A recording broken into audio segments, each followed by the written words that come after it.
धन कितना है, आप सबकी जानकारी के लिए, और यहां प्रबुद्ध लोग बैठे हैं, हमने बहुत छोटे छोटे 5 पॉइंट बताए हैं कि काला धन कितना और कहां से पैदा हो रहा है। किसी भी देश की अर्थव्यवस्था में 2 से 3% मनी इन सर्कुलेशन होना चाहिए। माने यदि 100 लाख करोड़ रुपए की देश की अर्थव्यवस्था है तो 2-3 लाख करोड़ रुपए उस देश के अंदर छपा हुआ नोट होना चाहिए। हम तो भाई देखो किसान के घर में पैदा हुए, अनपढ़ माँ बाप के घर में, लेकिन पढ़े लिखे लोगों को आम आदमी की भाषा में ही समझाते हैं। सीधा सीधा बता रहा हूं, किसी भी देश की अर्थव्यवस्था यदि 100 लाख करोड़ है तो उस देश की अर्थव्यवस्था में 2 से 3% मनी इन सर्कुलेशन होना चाहिए। हमारे सब पढ़े लिखे महानुभाव इस बात को जानते हैं। हिंदुस्तान की अर्थव्यवस्था में इन भ्रष्ट बेईमान और चोर गद्दार लोगों ने रिजर्व बैंक को बार बार ऑर्डर करके, डंडा करके 10 लाख करोड़ रुपए भारत की अर्थव्यवस्था में डाले हुए हैं। जरा सोचना, ये बात मैंने आम आदमी की भाषा में कही है। यदि हिंदुस्तान की अर्थव्यवस्था 100 लाख करोड़ रुपए है, जिसको जीडीपी बोलते हैं, ग्रॉस डोमेस्टिक प्रोडक्ट बोलते हैं, सकल घरेलू उत्पाद बोलते हैं, तो कितना पैसा होना चाहिए हिंदुस्तान की अर्थव्यवस्था में? 2 से 3 लाख करोड़। और यहां अर्थव्यवस्था है करीब 60 लाख करोड़ की, तो कितना पैसा होना चाहिए यहां? मुश्किल से 1.5 से 2 लाख करोड़। फिर ये 10 लाख करोड़ रुपए के नोट क्यों छाप रखे? ये बेईमानी करने के लिए छाप रखे। और इसमें भी जो बड़े नोट हैं उनकी जो केवल 500 और 1000 के, 100 के तो छोड़ो, यदि 100 को गिन दिया जाए 90% से ज्यादा इसमें बड़े नोट है। बताओ। और इसमें 76.4, ये राम जेठमलानी साहब ने भी, जेठमलानी साहब आपसे भी मन मंगवाया था आरटीआई के तहत कितने नोट बड़े छापे हैं, और फिर हमने भी मंगाया, तो हम तो 2 साल से इसी काम पर लगे पड़े थे। अब इस आपको एक खास बात ही बताना चाहता हूं, राम जेठमलानी साहब को तो 2 दिन में सूचना दे दी, क्योंकि इनसे डर लगता। हमको सूचना देने में 2 महीने लगाते हैं। तो हमने सोचा अब जो भी सूचनाएं मंगानी होंगी इन्हीं से मंगवाया करेंगे, क्योंकि सुप्रीम कोर्ट में अब इनको देखो, अब दिमाग है तो भाई ये कोई साधु संत महात्मा तो नहीं है। ये एक पेशी पर जाते हैं तो लोग इनको 5-5, 10-10 लाख रुपए देते हैं, या तो अपनी जिंदगी कुर्बान करने के लिए आए हैं। कितनी बड़ी बात है, जोरदार अभिनंदन है इनका।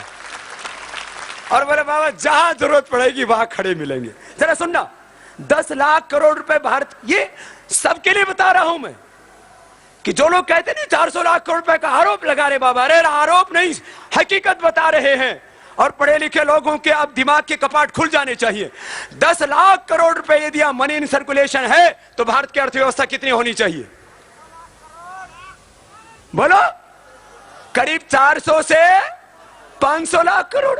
इसका मतलब ये अर्थव्यवस्था तो खड़ी हुई, लेकिन पैसा जमा हो गया काले धन के रूप में देश के बाहर और भीतर। ये प्रमाण है, इससे बड़ा कोई प्रमाण नहीं हो सकता। मुझे कोई यहां पर ट्रांसपेरेंसी इंटरनेशनल हो या टैक्स जस्टिस नेटवर्क, जिस पूरी दुनिया के काले धन की अर्थव्यवस्था के ऊपर अध्ययन करने वाली सारी संस्थाएं हो, मैं उसका उदाहरण नहीं दे रहा हूं। मैं तो भारत की अर्थव्यवस्था के लिए जिम्मेदार रिजर्व बैंक ऑफ इंडिया के आंकड़ों के आधार पर अपनी बात कर रहा हूं। फिर इस बड़े नोटों का प्रयोग कहां किया जाता? देखो, एक बात अभी जो है यहां पर सभी पढ़े लिखे लोग बैठे हैं, यदि 1000 का नोट है, किसी के पास है 1000 का नोट?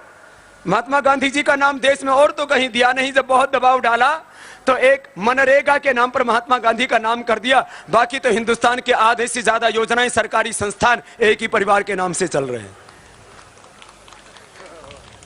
जरा समझे होंगे आप इस बात को। क्या इसे माना? मैं तो देखो साधु संत फकीर व्यक्ति हूं, इसलिए बहुत निष्पक्ष भाव से एक बात कहता हूं। माना कि उसे एक परिवार ने भी कुछ बलिदान दिया होगा, कुछ काम किया होगा, हम उसकी इज्जत करते हैं। लेकिन क्या इस हिंदुस्तान में एक ही परिवार ने बलिदान शहादत दी है? इस देश में जितनी भी सरकारी योजनाएं और संस्थान बने हुए हैं, आधे से ज्यादा हिंदुस्तान एक परिवार के नाम कैसे कर दिया गया। इस हिंदुस्तान में कुछ संस्थान, राष्ट्रीय संस्थान और कुछ योजनाएं भगवान राम के नाम से चलती, भगवान कृष्ण के नाम से चलती, भगवान बुद्ध और महावीर के नाम से चलती। इस देश में कुछ योजनाएं हमारे मुस्लिम फकीरों के नाम चलती। इस देश में कुछ योजनाएं प्रोफेट मोहम्मद साहब के नाम से चलती, शाह मसीह के नाम से चलती। इस देश में कुछ योजनाएं चंद्रशेखर आजाद, भगत सिंह के नाम से चलती, अरे सुभाष चंद्र बोस के नाम से चलती, महर्षि दयानंद स्वामी विवेकानंद के नाम से चलती। क्या उन्होंने शहादत नहीं दी? क्या सरदार वल्लभ भाई पटेल ने कोई शहादत नहीं दी?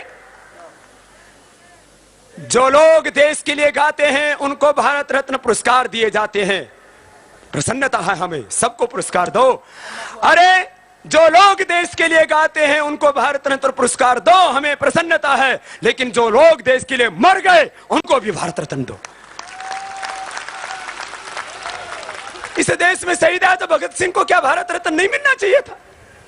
क्या इस देश में चंद्रशेखर आजाद को, महर्षि दयानंद को, क्या सुभाष चंद्र बोस को और खंड खंड बटाए भारत जिन्होंने अखंड किया, 565 रियासतों को एक सूत्र में बांधा, क्या सरदार वल्लभ भाई पटेल को, लौह पुरुष को भारत रत्न नहीं मिलना चाहिए था? लेकिन ये क्यों नहीं देते? ये नई आइडियोलॉजी खड़ी नहीं करना चाहते। कहते हैं बाबा हिसाब दो। अरे मैंने कहा हमारे हिसाब तो पाई पाई का हिसाब ऑडिट होता है, हर वर्ष जमा कराया जाता है। अब तो देश की जनता तुमसे हिसाब मांगेगी, तुमने कितना देश लूटा है।